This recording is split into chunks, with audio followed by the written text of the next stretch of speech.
Sa mga umaway sa akin, ang masasabi ko lang sa inyo, God bless you all.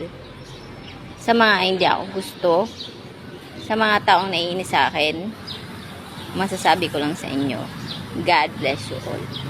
Sa mga umapi sa akin, sa mga walang hiya sa akin, ang masasabi ko lang sa inyo, God bless you all. At sa mga taong minahal ako at laging sumusuporta sa akin, mas lalo na sasabihin ko sa inyo, God bless you always and be happy. Yun lang.